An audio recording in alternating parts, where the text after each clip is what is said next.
apabila sebuah negara ingin menguasai satu tatanan dunia, satu teritori yang harus dia kuasain dan dia harus bisa atur adalah Timur Tengah itu sendiri. Oh gitu ya. Iya. Berarti siapa yang bisa mengatur Timur Tengah, dia bisa mengatur dunia. Betul. Dan itu adalah salah satu tujuan awal dari Perang Dunia Pertama.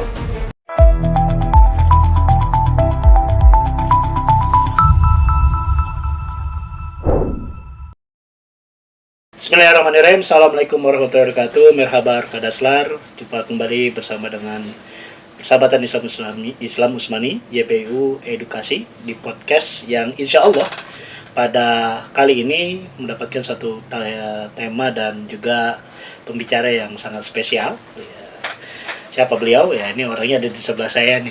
Ini salah satu orang yang boleh dikatakan ya sangat luar biasa ya. Beliau memiliki background keilmuan yang sangat mumpuni dengan tema yang nanti akan kita bahas, yakni terkait dengan geopolitik Timur Tengah. Ya, ini menjadi satu hal yang menurut saya hari ini juga sedang cukup boleh dikatakan punya antusias yang sangat luar biasa. Sebelumnya nanti kita kenalan dulu dengan pembicara yang sangat luar biasa ini. Beliau ini adalah manggil apa ya? Abang atau apa nih enaknya? Abang boleh. Abang ya. Kita bukan Abang Muhammad Fawas Syafiq Rizqullah SMI SIP MA MSc. Wah, gelarnya banyak juga, ada 3 nih ya. Beliau ini dulu terakhir bertemu dulu waktu kita masih di Turki itu di daerah Hatay ya. Ya, tahun 2023. Tuh, di perbatasan Turki Suriah. Di perbatasan Turki Suriah. Ngapain di sana gitu? Ya kita bukan berarti mau jadi ini ya kombatan, tapi insya Allah jadi relawan. Karena kebetulan saat itu Bung Syafiq ya. Bung aja lah ya, kalau Bang kayaknya tahun saya boleh.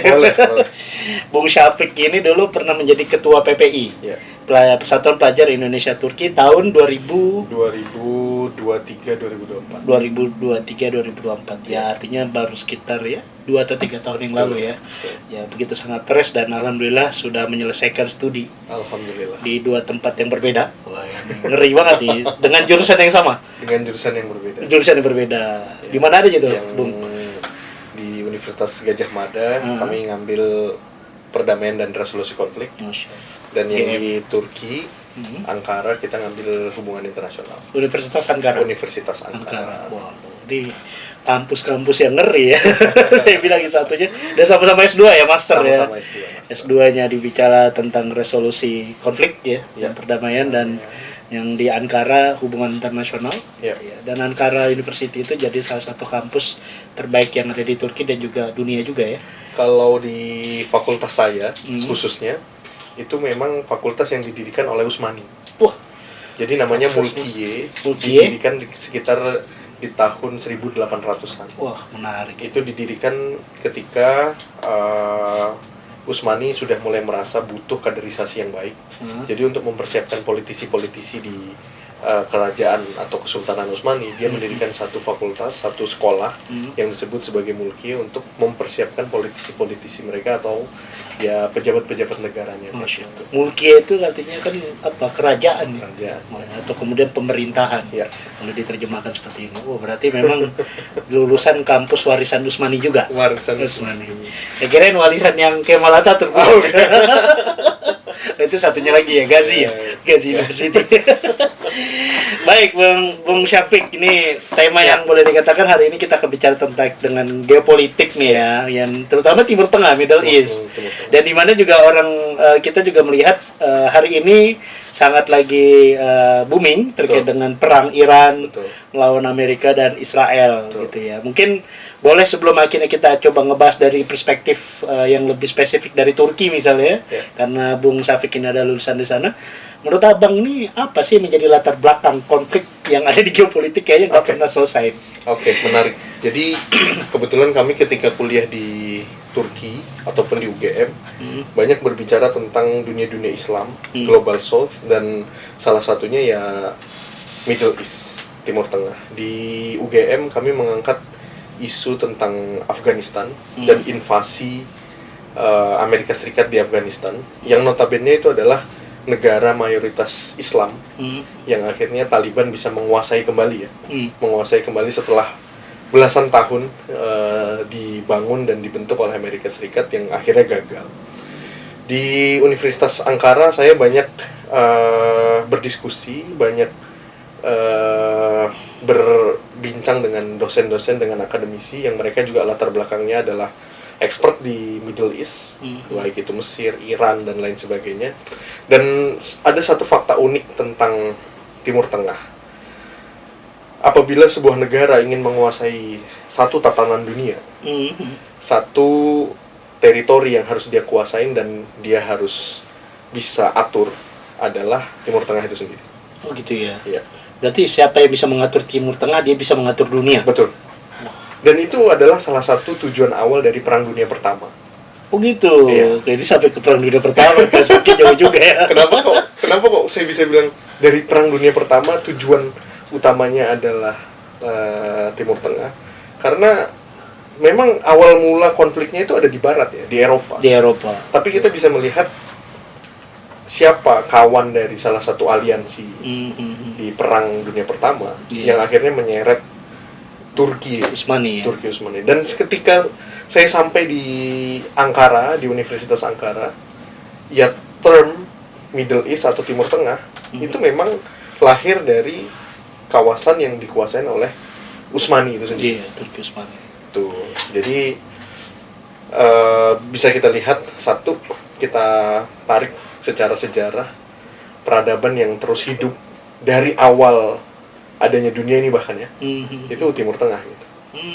Konflik antara Bani Israel dan nabi-nabi yang diutus, kemudian konflik Islam bahkan banyak terjadi juga di Timur Tengah, dan sampai hari ini isu Timur Tengah itu nggak akan pernah bisa berhenti, mungkin sampai akhir zaman gitu. Bisa jadi seperti itu. Jadi sampai apa nih kalau kita sebutnya Imam Mahdi muncul kan? Ya, walaupun sudah banyak Imam Mahdi di Indonesia ya. Oh gitu ya. Tapi cuma nama gitu. Bukan yang ditunggu-tunggu.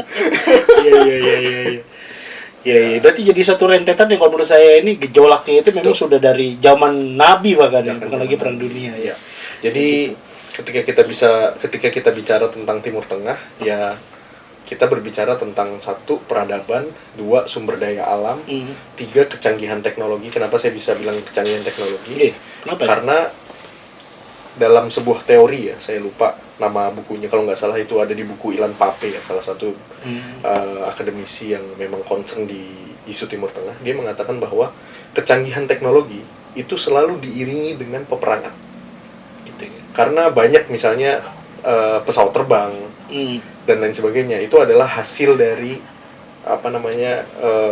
pembangunan atau kecanggihan dari peperangan. Atau mungkin simple kayak misalnya drone. Iya, betul. Hari ini drone itu kan dipakai untuk industri kreatif. Padahal asal usul drone utamanya itu karena adalah untuk perang. Iya. Ada yang menarik, kemarin saya ngobrol sama kolega, kerabat, dia bilang ada satu perusahaan yang bisa mendeteksi minyak dengan helikopter, dan itu cuma 3 perusahaan yang punya di dunia. Yang sebenarnya itu adalah teknologi Amerika untuk perang.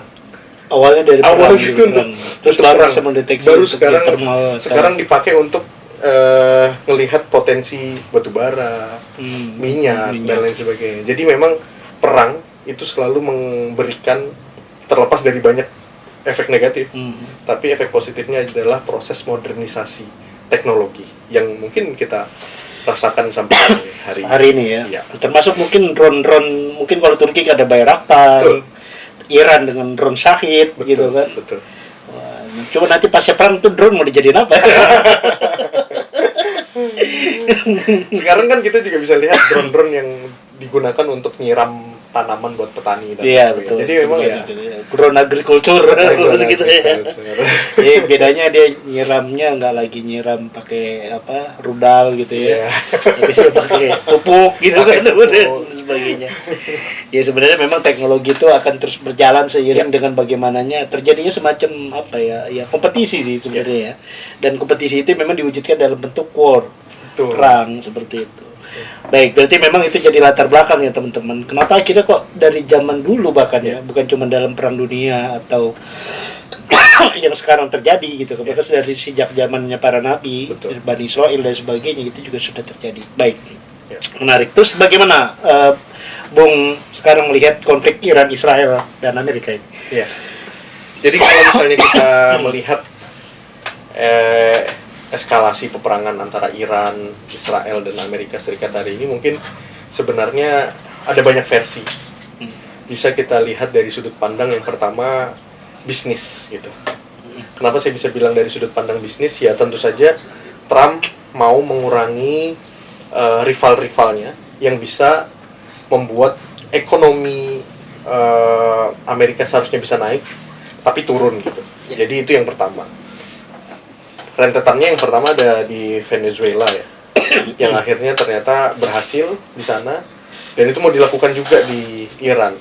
Oh ternyata nggak semudah itu dan tidak segampang itu. Itu kalau misalnya kita lihat dari sisi bisnis atau berarti ada niatan untuk pengambil alihan sumber daya Betul. energi, betul. terutama dari minyak. Dan ada beberapa potongan video ternyata Trump memang sudah ingin menguasai minyak yang ada di Iran itu dari tahun 1900-an ketika dia masih muda ya. Itu lagi viral ya. Itu di tahun 1980-an atau 90-an. Iya, sekitar tahun segitu lah, itu yang menarik. Terus yang kedua, konspirasi tentang Epstein File. Epstein ya. File. Karena kan sebenarnya awal dari terjadinya perang antara Iran dan Israel itu tidak ada Amerika yang ikut menyerang di pertama kali penyerangan itu.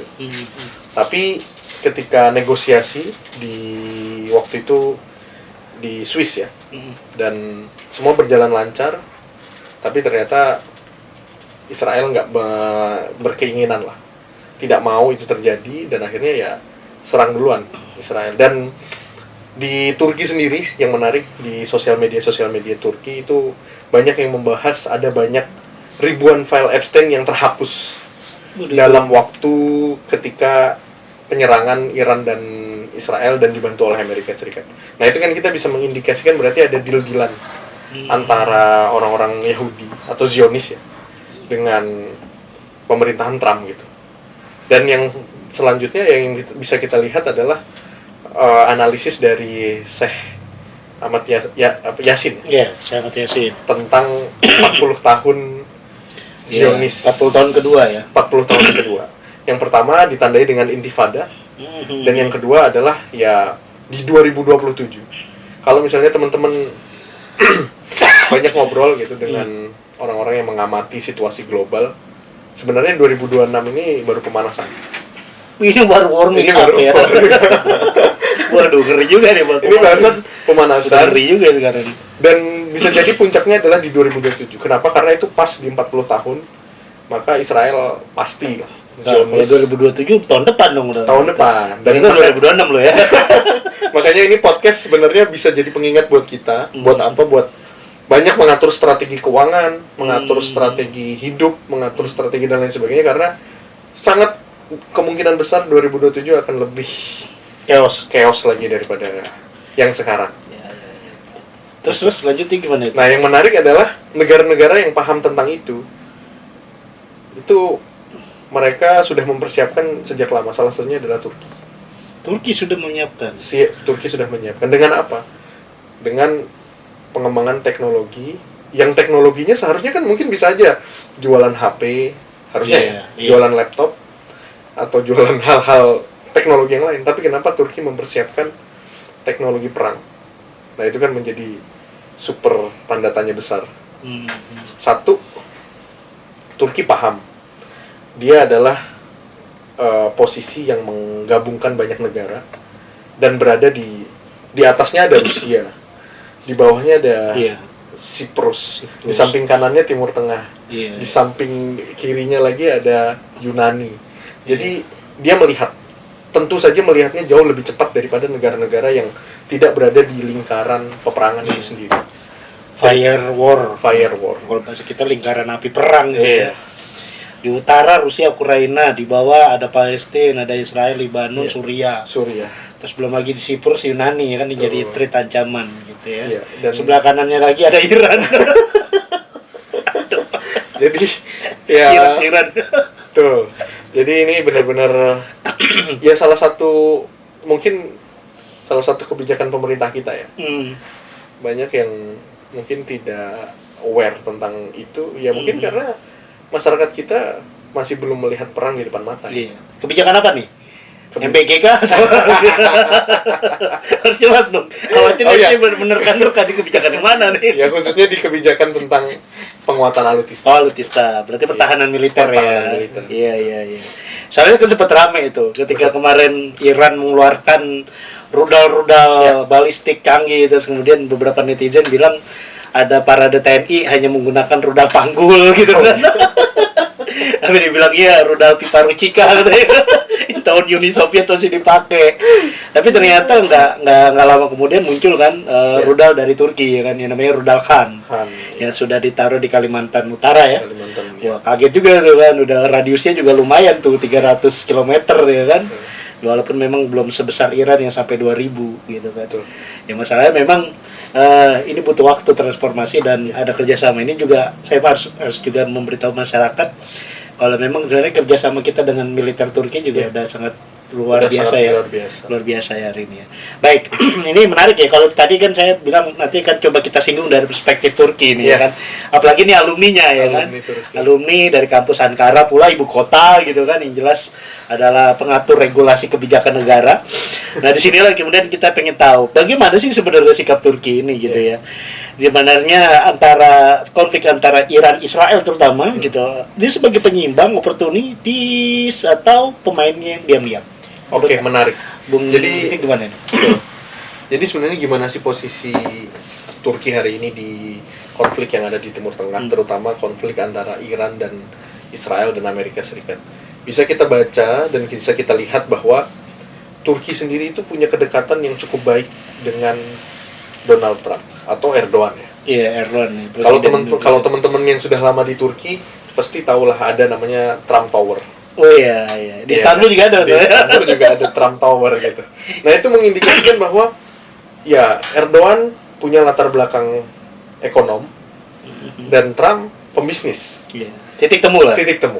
Oke. Nah, di saat yang bersamaan apakah Turki punya hubungan dengan Israel? Jelas. Ada juga. Yang paling menarik adalah berita hari ini di TRT tentang penembakan konsulat jenderal di Istanbul, konjen Israel oleh orang-orang Turki ya, Turki asli. Dan itu membuktikan bahwa ya Turki memberikan pernyataan kedaulatan terhadap Israel dan bendera Israel berkibar gitu di Turki, walaupun untuk kedutaan besar Israel di Ankara itu bolak-balik tutup buka ya. Ya sejak ini ya Tufan Al-Aqsa 2023 yang Gaza itu. Betul. Dan yang di saat yang bersamaan bisa juga kita lihat bagaimana kondisi hubungan antara Turki dan Iran. Itu juga sangat baik. Nah, itu dia. Itu juga sangat baik. Kenapa saya bisa bilang sangat baik? Ya karena yang pertama, mereka mitra bisnis juga yang strategis. Ini bersebelahan. Dan siapa yang mau menerima gas, minyak, dan berbagai produk-produk Iran yang sudah diembargo sama Barat? Ya Turki yang menikmati itu. Turki juga termasuk. Ternyata ada hubungan dagang. Jadi Turki punya hubungan dagang dengan Amerika, punya hubungan dagang dengan Israel, dan punya hubungan dagang juga dengan Iran. Dan yang paling penting adalah yang bisa kita lihat, Turki itu satu, pembisnis yang handal, dua, politisi yang handal. Kenapa saya bisa bilang pembisnis yang handal dan politisi yang handal? Karena mereka mampu melihat, misalnya, kenapa kok Israel boleh mengibarkan bendera di Turki?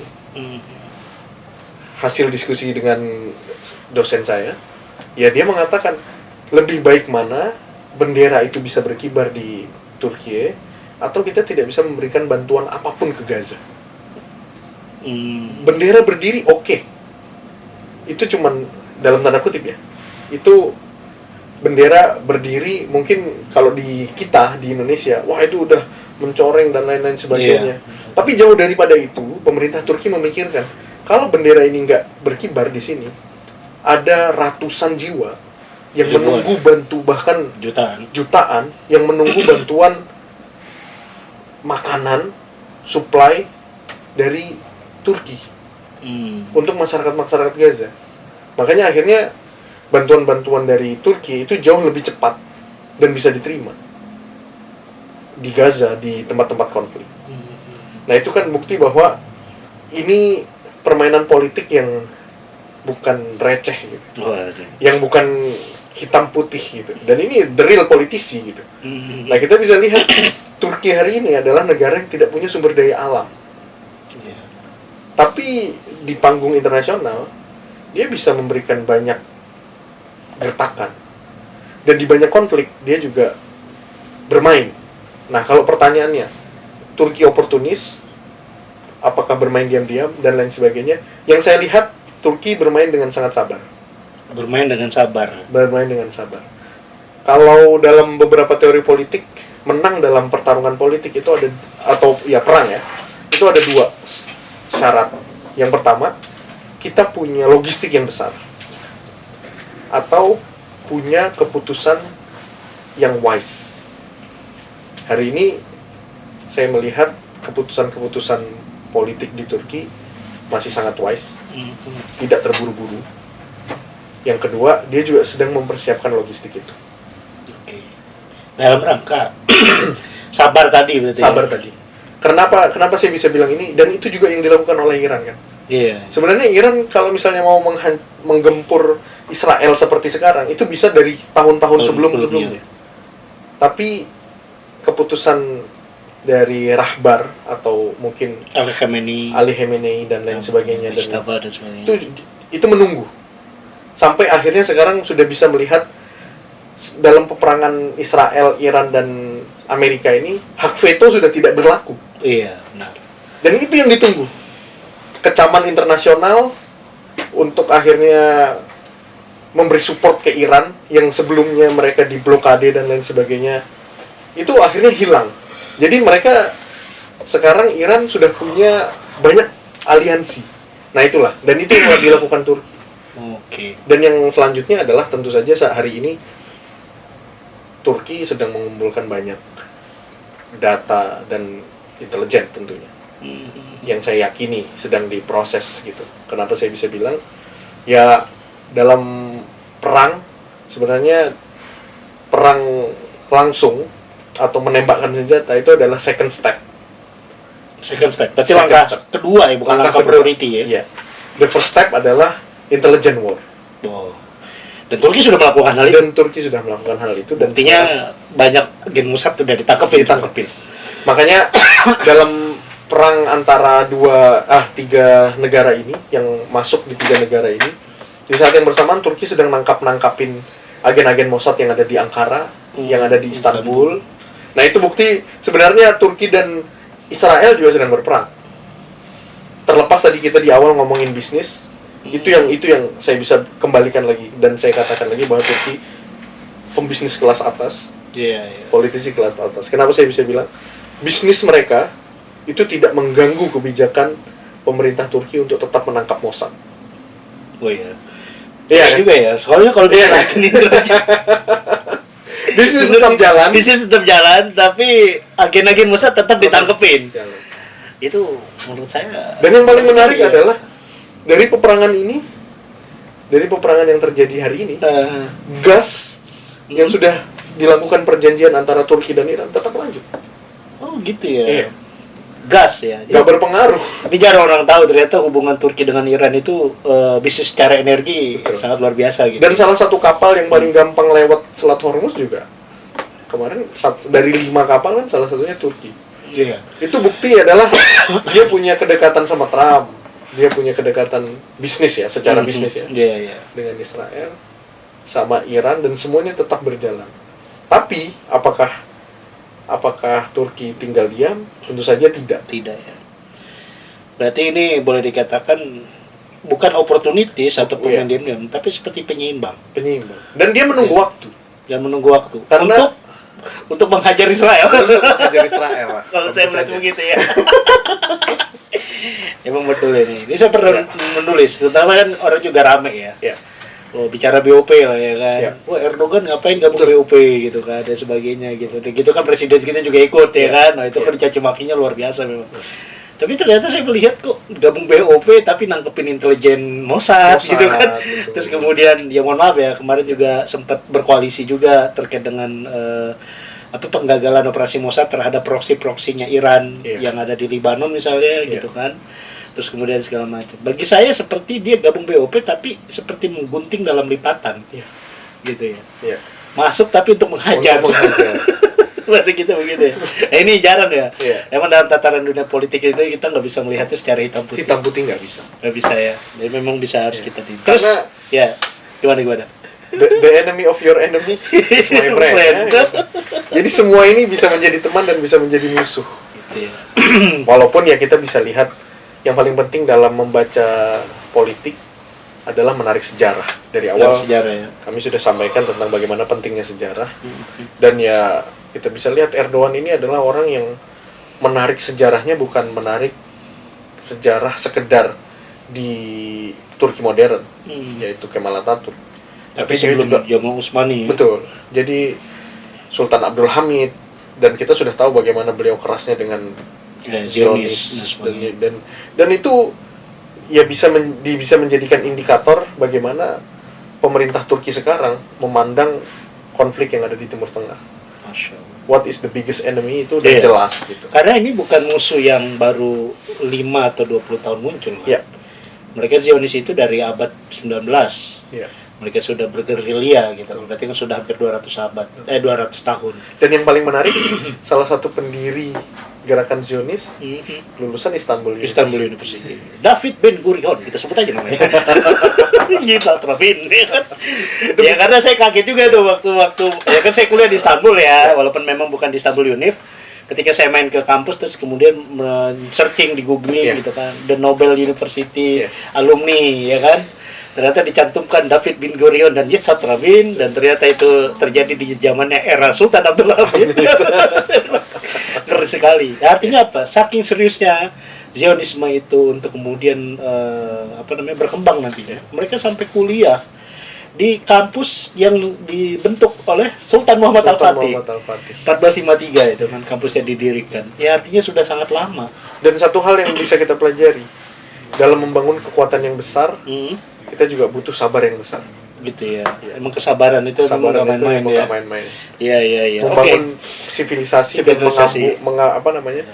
Membuat perang yang besar itu memang butuh kesabaran. Dan effort yang jauh lebih besar lagi. Betul. Terus bagaimana Turki membaca hari ini antara rivalitas Iran dan Israel? Bagi Turki ini apa sih? Ini sebagai ancaman atau peluang geopolitik ke depan? Ya. Sementara ini yang bisa kita lihat dari kebijakan politik luar negeri Turki, sebenarnya lebih concern bagaimana nge-build Suriah. Oke, nge-build Suriah ya. Suriah. Jadi apa yang sedang terjadi antara Israel dan Iran itu sebenarnya menguntungkan dari sisi Turki sendiri untuk konsentrasi di bagaimana pembangunan di Suriah gitu. Jadi itu yang bisa kami lihat, karena ya kita nggak bisa pungkiri bahwa Palestina itu adalah sesuatu yang terus harus kita konsentrasikan sebagai kekuatan Islam ya, atau masyarakat Islam dunia gitu. Tapi di saat yang bersamaan Syam khususnya Suriah itu juga punya peran penting. Bahkan ada beberapa perkataan ulama atau hadis ya tentang bagaimana kebangkitan Islam itu ya dimulai dari Damaskus itu sendiri. Jadi ya untuk mempersiapkan ke sana, ya salah satunya adalah membangun Suriah itu sendiri. Betul. Jadi memang begini teman-teman, pembebasan Baitul Maqdis itu dalam sejarah itu nggak bisa terjadi dalam satu malam. Betul. Gitu kan. Dia butuh proses dan waktu. Bahkan di zaman Salahuddin Ayyubi sendiri ya, dia mempersiapkan hampir sekitar 20 tahun. Hampir sekitar 20 tahun untuk bisa membebaskan Baitul Maqdis. Dengan dibantu oleh mentornya siapa? Imanuddin Zaki. Dari mana? Turki Seljuk. Jadi ada pola miripan sejarah lah yang menurut saya bisa terjadi. Dan saya katakan Suriah hari ini itu bisa menjadi negara yang bebas dari rezim Bashar Assad. Itu karena memang the domain factor-nya itu adalah Turki. Iya. Sepakat ya seperti itu. Sepakat, karena ya nggak bisa dipungkiri juga menteri-menteri yang sekarang itu banyak yang mereka lulusan kampus-kampus Turki. Turki ya. Dan sebenarnya ini Ada yang satu alma mater? rata-rata di Istanbul. Istanbul ya. Oh, berarti kamu saya dong ya. Dan ini sebenarnya mungkin agak membahas hal lain ya Bang ya. Sorry ya. Ya sebenarnya ini adalah kesempatan buat kita masyarakat Islam di seluruh dunia untuk mengambil momentum ini gitu. Mengambil momentum ini. Maksudnya apa? Ya Turki nggak bisa sendirian. Oke, betul itu. Turki nggak bisa sendirian. Betul. Di saat yang bersamaan ini Iran dan Israel sedang disibukkan ya dengan perang mereka. Ya dan ayo kita ngambil salah satu satu tindakan yang konkret gitu. Untuk kita juga involve dalam proses peradaban ini. Betul. Sepakat tuh itu ya. Ya mungkin simpelnya dengan apa gitu ya, apakah kita langsung berangkat ke Suriah dan sebagainya ya agak repot juga ya. Ya dengan salah satunya mungkin konkretnya ya kita bisa belajar lebih giat lagi. Belajar lebih giat lagi tentang ya apa yang sedang hari ini kita pelajarin gitu. Tapi tujuannya adalah bagaimana pembebasan Baitul Maqdis itu sendiri. Ini menarik ya. Ya. Jadi Turki sedang memanfaatkan momentum ini untuk bisa memperkuat Suriah, dan saya mendengar kemarin statement Ahmad Al-Shara dengan ditutupnya Selat Hormuz, ketergantungan Eropa terhadap migas negara Teluk itu coba dialihkan kepada minyaknya Suriah. Dia bilang daripada pusing nunggu Teluk gitu kan yang belum tentu bisa keluar masuk bebas dari Selat Hormuz, kerjasama dengan negara kami kita siapkan investasi untuk pembangunan industri migas gitu kan, dan nanti kita akan transfer melalui Laut Mediterania. Nah, jadi bisa ditutup oleh 1-2 negara kan gitu. Jadi ada sebenarnya bisa membuka opportunity bisnis dan ekonomi juga ya untuk Suriah dan Ahmad Al-Shara lagi keliling tuh yang saya tahu kan. Dan ini menurut saya sih cukup menarik ya. Oke. Lanjutnya bisa nggak kemudian kita melihat Turki ini tetap menjaga hubungan dengan Iran meski berada di kubu barat? Wah, menarik. Menarik gimana? Jadi ketika pertama kali Turki modern itu lahir atau hadir, memang seolah-olah Turki itu sendiri meninggalkan negara-negara non-barat. Jadi kita bisa lihat kedekatan-kedekatan Turki dengan negara-negara Eropa itu benar-benar mesra.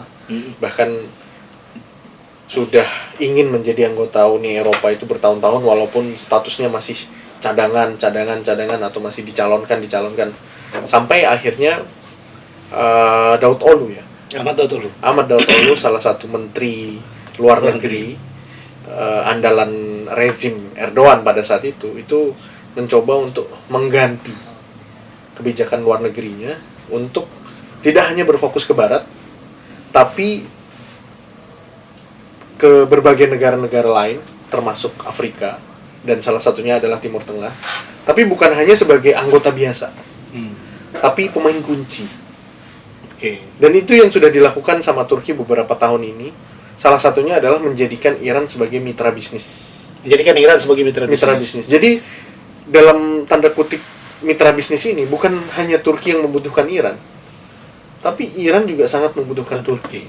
Kenapa saya bisa bilang kayak gitu? Ada banyak kepentingan bisnis Iran yang tidak bisa diakomodir sama negara-negara yang melakukan embargo terhadap Iran. Itu bisa dilakukan di Turki. Dan Turki tidak terkena sanksi. Dan Turki nggak terkena sanksi. Kenapa? Karena NATO itu sangat membutuhkan Turki. Jadi dia punya posisi yang dibutuhkan sama negara-negara di timur. Di saat yang bersamaan, negara-negara barat itu juga sangat membutuhkan. Salah satu statement dari Uni Eropa adalah kebebasan hak asasi manusia atau kemanusiaan itu harus ditinggikan. Tapi di saat yang bersamaan, pengungsi-pengungsi Suriah itu mereka nggak mau tampung. Akhirnya apa? Turki yang menampung dengan dalam tanda kutip ya. Ya kita kasih dana bantuan ke Turki, tapi pastikan orang-orang ini nggak masuk ke Eropa. Bagaimana kalau misalnya Turki nggak mau mengakomodir keinginan orang-orang Barat, orang-orang Eropa? Pastikan Eropa makin pusing gitu. Sekarang aja udah bangkrut carut marut ya. Gara-gara perang Ukraina. Tambah lagi betul. Jadi Eropa bukan mungkin ya. Salah satu penyebab Uni Eropa tidak mau menerima Turki karena tahu Turki akan jauh lebih leluasa menguasai ekonomi di Eropa. Di Eropa. Kita bisa bilang lah Turki. Jadi ancaman juga sebenarnya. Turki ini jadi Cinanya Eropa. Itu kenapa bisnis orang Cina nggak masuk di Turki. Kenapa? Gak usah ngomongin Cina. Kita udah jadi Cinanya Eropa maksudnya. Ini juga banyak yang nggak tahu juga ya, teman-teman semua ya. Jadi menarik ya, kalau saya lihat memang Turki ini bahkan kaitannya dengan NATO ya. Kemarin kan NATO juga diajak berperang bersama ya, Trump dan mereka menolak. Gitu kan. Bahkan sampai waktu ketika di Irak kemarin itu kan diserang pangkalan Amerika, pihak NATO bukan membantu, justru bilang meminta waktu untuk mundur ke Turki. Jadi saya bilang gitu. Dan itu yang akhirnya membuat mungkin ya kemarin operasinya si Trump itu yang sampai 2 helikopter dan 1 kapal Hercules itu akhirnya hancur. Karena memang negara NATO nggak ada yang mau membantu sama sekali. Sampai detik ini NATO nggak menembakkan 1 peluru pun ke Iran. Jangan-jangan lobinya Turki juga tuh. Karena apa? Udah biarin. Kalau mau tarik mundur aja ke Turki gitu kan. Gak usah di Irak gitu sebagai dikasih waktu 24 jam kan oleh Iran gitu ya. Dan menurut saya sih sangat luar biasa ya, dan banyak hal yang mungkin kita nggak tahu. Dan ini juga yang menjadi menarik gitu kan. Bagaimanapun Turki punya sejarah. Iran punya sejarah. Dulu ya kita tahu lah Utsmani Safawi gitu. Iya. Dan dua-duanya dulu ketika menjadi imperium besar itu saling berpengaruh tuh ketika itu. Bahkan di zamannya Sultan Murad ya. Kalau nggak salah itu dari zamannya Sultan Salim, anak cucu dari Sultan Muhammad Al-Fatih itu sebelum akhirnya menjadi khalifah ya, ketika itu kan sempat perang dan sampai apakah bisa nggak itu nanti kalau menurut Bung Gani terjadi gitu perebutan antara Syiah gitu kan dengan Sunni, ini bagaimana kemudian bisa terjadi kembali gitu. Jadi di 2024 itu kami pernah ke Iran, Bang. Oh, itu benar ke Iran. Wah, ini jangan udah jadi agen Iran. Agen LGC. Jadi pernah ke Iran. Ke negara mana? Ke kota mana? Wah, saya cukup banyak waktu kota, ya? Dari ujung ke ujung lah, lumayan. Jadi dari Tehran sampai ke Isfahan, sampai ke Qum, kota revolusinya Islam. Revolusi Islam dimulai ya? Islam dimulai. Itu 2024 ketika kami selesai demisioner dari Ketua Perhimpunan Pelajar Indonesia. Jalan-jalannya ke Iran. Jalan-jalannya ke Iran gitu. Masya Allah. Jadi, itu baik ke demo ya. mencari kebenaran. Mencari kebenaran ya. Sebenarnya sih kayak apa sih? Jadi di Turki itu ada slogan Nemutlu Turkum Diyene. Nemutlu Turki Diyene. Artinya betapa bangganya kita dilahirkan sebagai bangsa Turki, ya kan? Itu di mana itu? Itu di Turki. Itu slogan di mana-mana kan? Oke, iya ya. Betul. Nah, sedangkan di Iran ada slogan yang dalam bahasa Persia, Parsi. Yang artinya adalah sungguh beruntung kita tidak dilahirkan sebagai bangsa Turki. Aduh. Gimana itu? Ya, jadi itu membuktikan bahwa sejarah dua negara nggak bisa dihapuskan dan nggak bisa dihilangkan. Iya, artinya sudah punya identitas masing-masing yang sangat kuat ya. Dan ya kembali lagi, kepentingan bisnis mendekatkan kedua negara itu. Oh gitu ya. Tapi secara ideologi dan politik saya yakin mereka tetap ada gesekan. Pasti ada gesekan. Tapi yang menarik adalah Syiah di Turki itu diberikan kebebasan yang sangat bebas. Ya bahkan sampai Erdogan itu datang beberapa event Ashura. Betul. Gitu ya. Dan sempat buka puasa bersama dengan komunitas pemimpin Syiah di Turki ya. Di Turki Timur pasti. Timur. Waktu itu saya juga pernah ke Eder.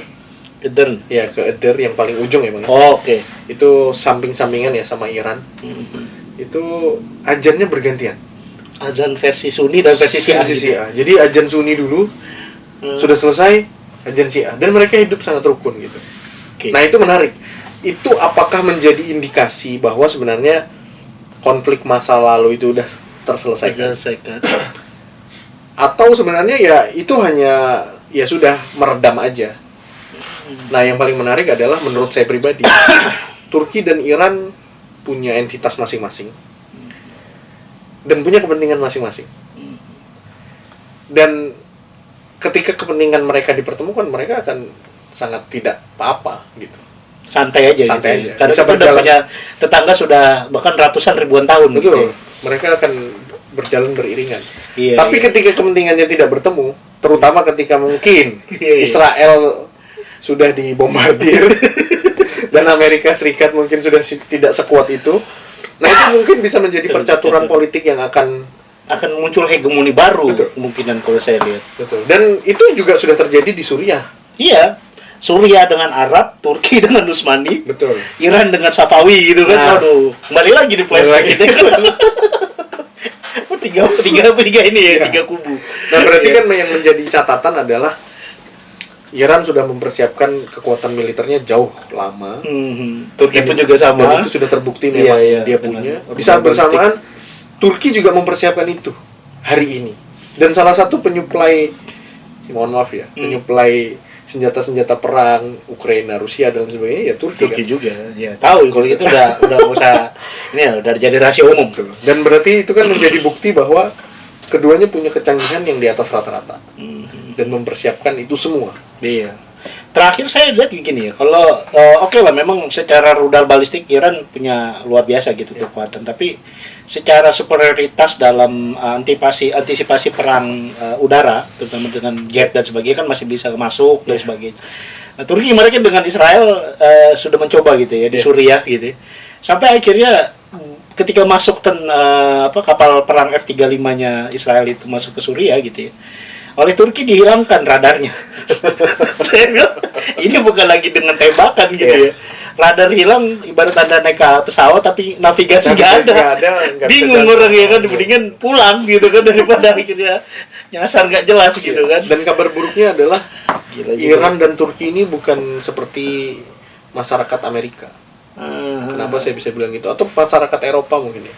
Masyarakat Amerika dan masyarakat Eropa itu tidak, masyarakatnya ya, itu tidak punya keinginan dan semangat yang besar untuk mati di medan perang. Iya. Sedangkan Iran dan Turki Wah itu udah. itu sama-sama menunggu perang dan sama-sama siap mati untuk negaranya. Iya. Kalau saya melihat memang ya walaupun ideologi Anda Islam atau sekuler sekalipun ya gitu, kalau di Turki kalau udah urusan bela negara Saya beda tuh. punya kenalan itu, dia mengatakan kayak gini.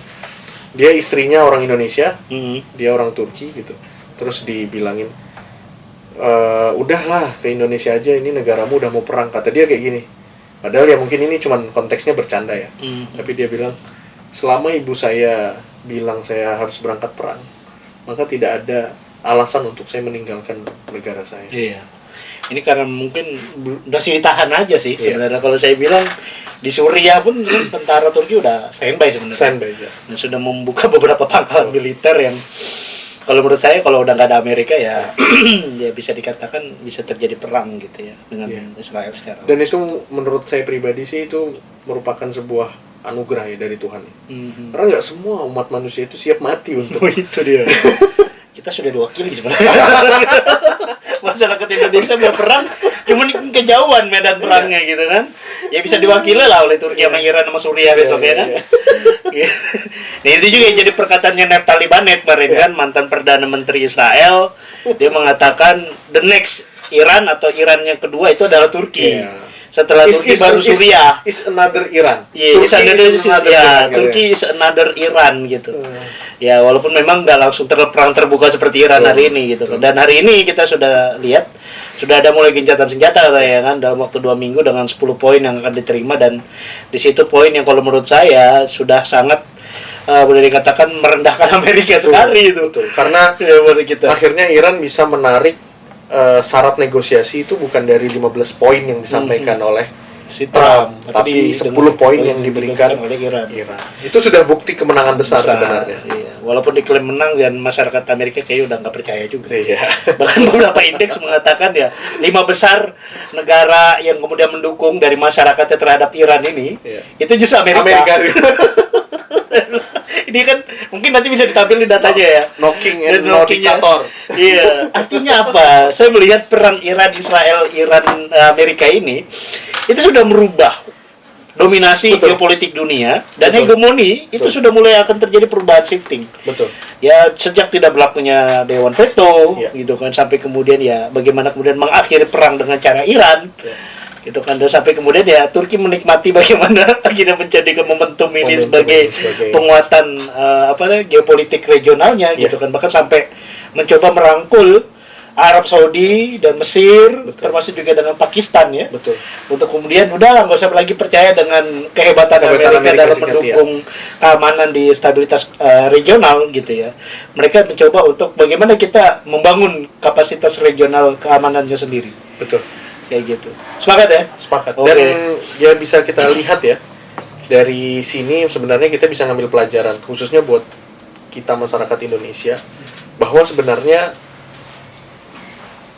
kepercayaan kita terhadap, mohon maaf, Amerika Serikat selama ini itu adalah kepercayaan yang sangat rapuh.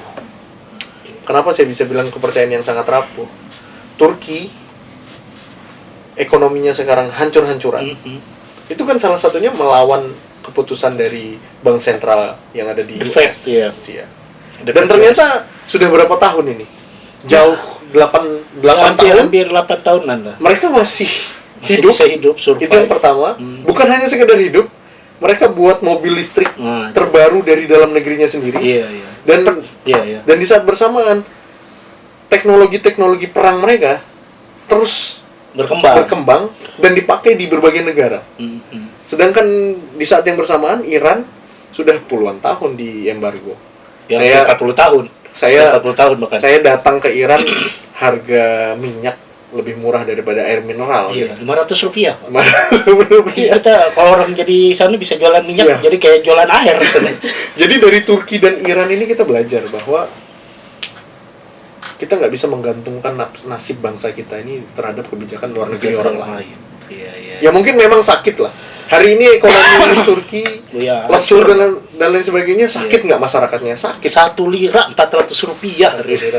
Padahal saya berangkat kuliah masih 2.000 tuh. Masih 2.000 ya. Saya 2013 1 lira itu masih 6.000. 6.000 ya. Pas kemarin 10 tahun kemudian saya kuliah di sana 2023 itu, saya bilang Rp400 gitu kan. Begitu sadisnya. Tapi bagi saya apa yang dilakukan oleh Erdogan memang hampir boleh dikatakan ya sudah, kita harus bertahan dan harus mandiri gitu. Dan memaksa masyarakatnya untuk produktif, menciptakan kebutuhannya sendiri itu dari tangan mereka sendiri. Tidak lagi bergantung dengan dolar. Ya. Apakah nanti akan ada titik temu nih kan antara Iran dengan Turki? Ya mungkin. Bisa jadi. Jadi kolaborasi gitu kan, Utsmani, Safawi.